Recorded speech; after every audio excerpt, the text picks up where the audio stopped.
Assalamualaikum warahmatullahi wabarakatuh. Saya Ahmad Reza Duzratul Asy'ari dengan NIM 7012300111. Maksud dari video ini adalah untuk memenuhi tugas UAS mata kuliah Interaksi Manusia dan Komputer dosen pengampu Bapak Heru Kurniawan MKOM. Baiklah, di sini pengertian interaksi manusia dan komputer atau disingkat IMK. Nah, IMK ini adalah ilmu yang mempelajari hubungan antara manusia dan komputer yang meliputi perancangan, evaluasi, dan implementasi antarmuka pengguna komputer agar mudah digunakan oleh manusia. Baiklah, selanjutnya tujuan IMK. Nah, IMK ini mempunyai dua tujuan, yaitu yang pertama, membuat sistem yang lebih berguna, aman, produktif, efektif, efisien, dan fungsional. Yang selanjutnya, meningkatkan interaksi antara manusia dengan sistem komputer.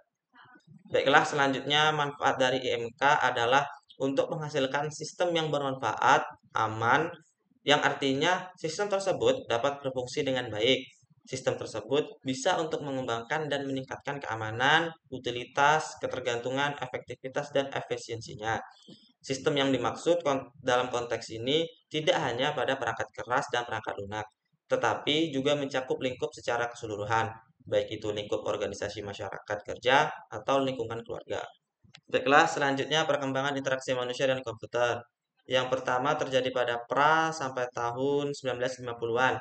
Nah, interaksi awal manusia dengan komputer ini terjadi masih melalui instruksi-instruksi langsung yang diberikan oleh para operator komputer.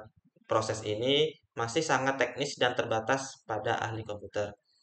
Selanjutnya pada tahun 1950-an dan sampai tahun 1960-an. Pengembangan antarmuka teks sederhana memungkinkan pengguna komputer oleh sejumlah kecil pengguna yang terlatih. Pengguna komputer mulai meluas ke bidang akademis dan pemerintahan. Selanjutnya pada tahun 1970 sampai 1980-an. Pada tahun ini munculnya antarmuka grafis pengguna atau GUI seperti yang diperkenalkan oleh Xerox, PARC, dan kemudian diadopsi oleh Apple dan Microsoft. Selanjutnya pada tahun 1990-an sampai 2000-an. Nah, pada tahun ini perkembangan interaksi manusia dan komputer sudah mulai meluas. Adanya internet dan World Wide Web membawa interaksi manusia dan komputer ke tingkat yang baru.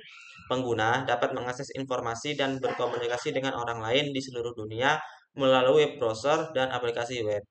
Selanjutnya pada tahun 2000-an sampai sekarang ini. Pada dari tahun 2000-an sampai sekarang ini adalah era mobile dan komputasi awan telah mengubah cara kita berinteraksi dengan teknologi. Aplikasi mobile dan layanan cloud computing memungkinkan akses ke informasi dan layanan kapan saja dan di mana saja. Baiklah, selanjutnya adalah contoh desain antarmuka pengguna atau user interface. Assalamualaikum warahmatullahi wabarakatuh. Saya Ahmad Reza Duzratul Asy'ari dengan NIM 712300111. Di video ini untuk memenuhi tugas UAS mata kuliah pemrograman web 2 dosen pengampu Bapak Theo Aribangsa Eskom Mkom. Baiklah, di sini aplikasinya memakai framework kode Igniter. Nah, framework kode Igniter ini menerapkan aturan MVC yaitu model, view, dan controller. Baiklah, yang pertama kita harus punya database-nya.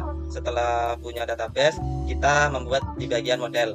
Di bagian model, kita sebagai contoh di bagian jabatan, kita membuat dari tabel jabatan, primary key-nya ID, dan isi filenya itu nama jabatan dan deskripsi jabatan.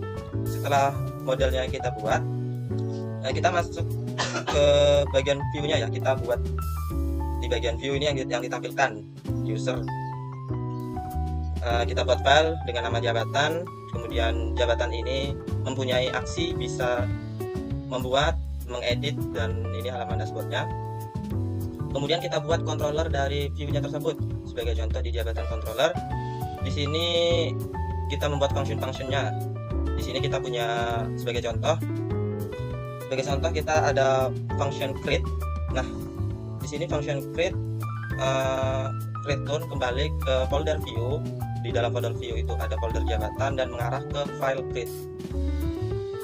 Dan jangan lupa kita membuat rows-nya juga. Di sini rows untuk jabatan kita ambil di bagian create. Di sini menjelaskan rows get atau mengambil dari folder jabatan ke file create. Nah, jabatan controller ini adalah nama di file controller kita di bagian jabatan. Kemudian kita arahkan lagi ke file create. Baiklah, selanjutnya kita masuk ke bagian login dan bagaimana pemisah antara user dan admin. Baiklah, di sini kita harus punya file loginnya terlebih dahulu. Setelah punya file login, bagaimana kita memisahkan antara user dan admin? Kita di sini mengambil contoh menggunakan controller saja. Di sini di bagian jabatan controller, di sini kita buat construct. Functionnya itu namanya construct, dan if apabila tidak ada session yang mengarah ke file login, maka akan redirect dikembalikan ke file login dengan pesan error harus login terlebih dahulu. Dan tidak lupa kita exit untuk mengakhiri if ini. Selanjutnya demo singkat menjelaskan tentang aplikasi. Ini untuk bagian user ada data dosen, dashboard, jabatan, dan pegawai. Selanjutnya untuk masuk ke bagian admin, kita masuk ke bagian jabatan. Nah, di sini harus login terlebih dahulu ya. Setelah kita login, selamat datang. Ini adalah tampilan untuk bagian admin. Nah, di bagian admin ini kita bisa menambahkan jabatan dosen. Kita simpan. Sini sudah muncul ya. Kemudian kita bisa menambahkan pegawai, nambah data pegawai. Selanjutnya di bagian pegawai, kita bisa juga menambahkan nama dosen, alamat, telepon, dan jabatan. Saja kita klik simpan. Kita juga bisa mengeditnya ya. Ya. Kita edit, kita update. Nah, sudah berubah. Selanjutnya kita bisa menghapus juga.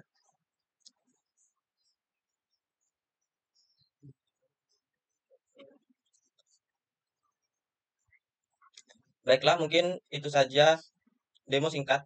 Baiklah, mungkin cukup sekian video penjelasan tentang interaksi manusia dan komputer. Saya akhiri. Wassalamualaikum warahmatullahi wabarakatuh.